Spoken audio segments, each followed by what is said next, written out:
ఆఫీస్‌లో రోజు జరిగే గొడవలు, మీటింగ్‌లో ఒకరినొకరు సాధించుకోవడాలు. ఇవే హారిక, తరుణ్‌ల దినచర్య. ఒక ప్రముఖ సాఫ్ట్‌వేర్ కంపెనీలో హారిక ఫ్రంట్ ఎండ్ డిజైన్ లీడ్‌గా, తరుణ్ అదే ఆ ప్రాజెక్ట్‌కు back end development lead. Harika ఎంతో కష్టపడి చేసే ప్రతి డిజైన్‌లో ఏదో ఒక లాజికల్ వంక పెట్టడం తరుణ్‌కు అలవాటు. తరుణ్ రాసే కోడింగ్ సరిగ్గా లేకపోవడం వల్లే తన అద్భుతమైన డిజైన్స్ అన్నీ పాడవుతున్నాయని హారిక వాదన.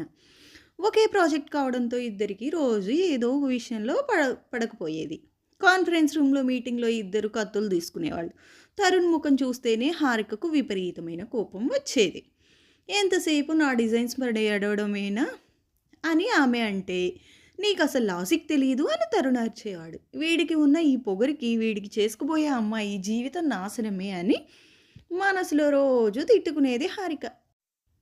అలా ఒక శుక్రవారం సాయంత్రం కూడా వీకెండ్ కదా అని ఇంటికి వెళ్తున్న సమయంలో ఒక ఫైల్ తెచ్చి టేబుల్ మీద పెట్టి, ఇది పూర్తి చేశాకే వెళ్ళు అని ఆర్డర్ వేశాడు తరుణ్. కోపం నషాలానికి అంటినా చేసేదేమీ లేక అదనపు పని కూడా పూర్తి చేసి విసుగ్గా ఇంటికి చేరుకుంది హారిక. కానీ ఇంటికి వెళ్ళగానే అక్కడి వాతావరణం అంతా ఆనందంగా పండుగలా ఉంది. హారిక రాగానే వాళ్ళ నాన్న ఎంతో ఉత్సాహంగా ఆమెకు ఒక మంచి సంబంధం కుదిరిందని, అబ్బాయి కూడా సాఫ్ట్వేర్ ఇంజనీర్ అని, పైగా వాళ్ళ కుటుంబం తనకు ఎప్పటినుంచో బాగా తెలుసని చెప్పాడు. ఇప్పుడు పెళ్ళి ఇష్టం లేని ఆఫీస్ ప్రాజెక్ట్స్ టెన్షన్స్ తట్టుకోలేకపోతున్నానని హారిక ఎంతో చెప్పినా వినకుండా రేపే పెళ్లి చూపులు అని ఖరారు చేసేశారు. మరుసటి రోజు ఉదయం హారిక ఇష్టంగానే మొక్కుబడిగా ఒక పట్టు చీర కట్టుకుని అద్దం ముందు కూర్చుంది. సరిగ్గా 10 గంటలకు పెళ్ళికొడుకు కుటుంబం రానే వచ్చింది. కాఫీ తీసుకుని హాల్లోకి వెళ్ళిన హారిక ఎదురుగా సోఫాలో కూర్చున్న అబ్బాయిని చూసి ఒక్కసారిగా షాక్ అయింది. అక్కడ కూర్చున్నది మరెవరో కాదు, ఆఫీస్లో తన ప్రాణాలు తీసే బద్ధశత్రువు అయిన తరుణ్. హారికను చూసి తరుణ్ కూడా అంతే షాక్ అయ్యాడు. ఇద్దరూ ఒకరికొకరు కొరుక్కు తినేలా కోపంగా చూసుకున్నారు. పెద్దవాళ్ళు వాళ్ళిద్దరినీ ఏకాంతంగా మాట్లాడుకోమని డాబా పైకి పంపించారు. డాబా పైకి వెళ్ళగానే అప్పటిదాకా ఆపుకున్న కోపం కట్టలు తెంచుకుంది. ఇద్దరి మధ్య పెద్ద యుద్ధమే జరిగింది. తనను ఫాలో అవుతూ ఇంటి దాకా వచ్చి నాటకాలు ఆడుతున్నావా అని హారిక అంటే, నీ మొహం చూస్తూనే నాకు వాంతులు వస్తాయి, ఈ పెళ్లి చూపుల నాటకానికి ఎలా ముగింపు కలకాలో ఆలోచించు అని తరుణ్ అన్నాడు. ఎలాగైనా ఈ పెళ్ళి క్యాన్సిల్ చేయాలని ఇద్దరూ ఒక లాజికల్ ఒప్పందానికి వచ్చారు.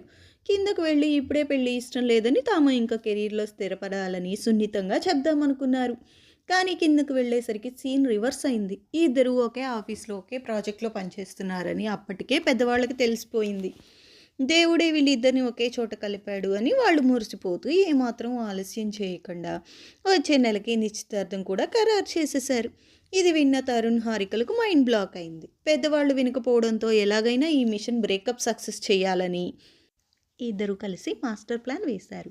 షాపింగ్కి వెళ్ళినప్పుడు కావాలని అందరి ముందు గొడవ పడాలని నిర్ణయించుకున్నారు. హారిక ఒక్క డిజైనర్ లెహెంగా బాగుందని అడిగితే తరుణ్ దానికి వంకలు పెట్టి, నీకు అసలు డ్రెస్సింగ్ సెన్స్ లేదు అని గొడవకు దిగాడు. ఇద్దరు ఆర్చుకోవడం చూసి పెద్దవాళ్ళు భయపడి పెళ్లి క్యాన్సిల్ చేస్తారనుకున్నారు. కానీ వాళ్ళ నాన్నగారు మాత్రం వాళ్ళిద్దరి మధ్య అప్పుడే ఎంత చనువు ఏర్పడిందో, గొడవలున్న చోటే ప్రేమేంటుంది అంటూ వాళ్ళ జోడీని మురిసిపోయారు.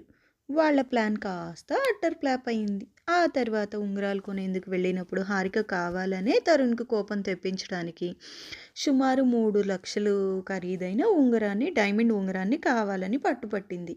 తరుణ్ తన పిసినారుతనంతో దాన్ని వ్యతిరేకించాడు. కానీ ఆ ఉంగరాన్ని వేలుకు పెట్టుకునే క్రమంలో అది గట్టిగా ఇరుక్కుపోయి హారిక వేలు కందిపోయి ఎర్రబడింది. అప్పటిదాకా గొడవ పడుతున్న తరుణ్ హారిక బాధపడటం చూసి తట్టుకోలేకపోయాడు. ఎంతో జాగ్రత్తగా ప్రేమగా ఆమె వేలు పట్టుకుని ఉంగరాన్ని తీయడానికి ప్రయత్నించాడు. ఆ స్పర్శకు మొదటిసారి ఇద్దరి చూపులు కలిశాయి.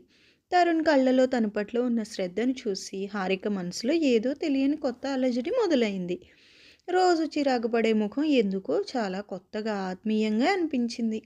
ఆ సంఘటన తర్వాత ఆఫీస్లో వాళ్ళిద్దరి వాతావరణం పూర్తిగా మారిపోయింది. మరుసటి రోజు టీమ్ మీటింగ్లో హారిక ప్రజెంట్ చేసిన డిజైన్కు తరుణ్ ఎలాంటి లాజికల్ వంకలు పెట్టకుండా వెంటనే ఓకే చెప్పేశాడు. ఇది చూసి వాళ్ళ కొలీగ్స్ కార్తీక్, కావ్యలకు ఫ్యూజులు ఎగిరిపోయాయి. రోజు టామ్ అండ్ జెర్రీలా కొట్టుకునే వీళ్ళిద్దరూ మధ్య ఏదో ప్రేమ వ్యవహారం నడుస్తుందని వాళ్ళు ఆట పట్టించడం మొదలుపెట్టారు. హారికకు ఎలా చెప్పాలో, ఎలా కవర్ చేయాలో అర్థం కాలేదు. కానీ తన మనసులో మాత్రం తరుణ్ పట్ల తన అభిప్రాయం నెమ్మదిగా మారుతుందని గ్రహించింది. ఆ సాయంత్రం ఒక ఈవెంట్ మేనేజర్తో మీటింగ్ ముగించుకొని హోటల్ బయటకు వచ్చినప్పుడు హారిక వైపు ఒక కారు వేగంగా దూసుకుని రావడంతో తరుణ్ వెంటనే అప్రమత్తమై ఆమె నడుము పట్టుకుని బలవంతంగా తన వైపు లాక్కొని ప్రాణాలు కాపాడాడు. ఆమె తరుణ్ గుండెల మీద వాలిపోయింది. ఆ క్షణంలో ఇద్దరికీ ఒకరిపై ఒకరికి ఎంత ప్రేమ ఉందో మనసుకు స్పష్టంగా అర్థమైపోయింది.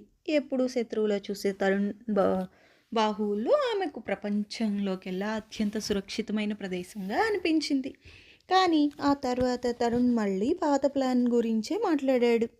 బేస్మెంట్ పార్కింగ్లో కలిసినప్పుడు తనను వదిలించుకోవడానికి తను అమెరికా వెళ్ళిపోతున్నట్లు ఇంట్లో చెప్తానని, అప్పుడు లాంగ్ డిస్టెన్స్ అని చెప్పి వాళ్ళే పెళ్ళి క్యాన్సిల్ చేస్తారు అని చెప్పి హారికతో అన్నాడు. ఆ మాట వినగానే హారిక కళ్ళలో నీళ్లు తిరిగాయి. నిజంగానే తనకు దూరంగా దేశం వదిలి వెళ్ళిపోతాడేమో అన్న భయంతో ఈ బ్రేకప్ ప్లాన్స్ అన్నీ పక్కన పెట్టి ఎందుకు నిన్ను వదులుకోవడం నా వల్ల కావడం లేదు అని కన్నీళ్లు ఆపుకుంటూ మనసులోని మాటను ధైర్యంగా బయటపెట్టింది. అప్పటికే తన మనసును కంట్రోల్ చేసుకుంటున్న తరుణ్ ఇక ఆపుకోలేక తన ల్యాప్టాప్ బ్యాగ్ పక్కన పడేసి ఆమెను దగ్గరకు తీసుకున్నాడు. తనకు కూడా ఈ ప్లాన్స్ ఏమీ ఇష్టం లేదని, ఆమెను వదులుకోవాలన్న ఆలోచనే తనకు భయపెడుతుందని తన గాఢమైన ప్రేమను వ్యక్తపరిచాడు. ఆఫీస్లో మొదలైన వాళ్ళ శత్రుత్వం, అపార్థాలు అన్నీ ఆ క్షణంలో గాలికి కొట్టుకుపోయాయి. ఇద్దరూ ఒకరినొకరు మనసారా అంగీకరించి గట్టిగా హత్తుకున్నారు. వెంటనే ఇద్దరు కలిసి పెళ్లి కార్డుల సెలక్షన్లో పాల్గొని పెద్దవాళ్ల ముందు ఈ పెళ్లికి పూర్తి ఇష్టంతో ఒప్పుకున్నట్లు పరోక్షంగా తెలియజేశారు. ఎంగేజ్మెంట్ పనులు అత్యంత సంతోషంగా మొదలయ్యాయి. హారికకు ఇష్టమైన థీమ్తో బంధుమిత్రులందరి సమక్షంలో వైభవంగా వాళ్ళ నిశ్చితార్థం జరిగింది. ఆ తర్వాత ఆఫీస్లో కూడా వాళ్ళిద్దరి ప్రపంచం ఎంతో అందంగా అన్యోన్యంగా సాగింది. రోజు గొడవలు పడేవాళ్ళు ఇప్పుడు కాఫీ మిషన్ దగ్గర ఒకరినొకరు చూసుకుంటూ మురిసిపోతుంటే వాళ్ళ స్నేహితులు కూడా సంతోషించారు. పెళ్లి రోజు రానే వచ్చింది. సన్నాయి మేళాల నడుమ అందరి సమక్షంలో ఎంతో సంతోషంగా 3 ముళ్ళు 7 అడుగులతో వాళ్ళ బంధం శాశ్వతమైంది. మొదటి రోజు శోభనం గదిలో కడుపెట్టే హారికకు తరుణ్ తన జీవితాంతం తోడుంటాడన్న భరోసా ఇచ్చాడు. గొడవలు పడి నిన్ను బుజ్జగించే హక్కు నాదే అంటూ ముద్దుగా ఆమె నుదుటిపై ముద్దు పెట్టాడు. కేవలం కాంపిటీషన్తో గొడవలతో మొదలైన వాళ్ళ ప్రయాణం ఒకరినొకరు అర్థం చేసుకుని ఒకరినొకరు ప్రాణంగా మారేలా చేసింది. బద్ధశత్రువు అనుకున్న వ్యక్తే పరిస్థితులు కలిపినప్పుడు అత్యంత ప్రేమించే భాగస్వామిగా ఎలా మారతాడో హారిక తరుణ్ల ప్రేమ కథ అందరికీ నిరూపించింది. ఓకే ఫ్రెండ్స్, ఇది ఈరోజు video. Thank you for listening. Bye bye.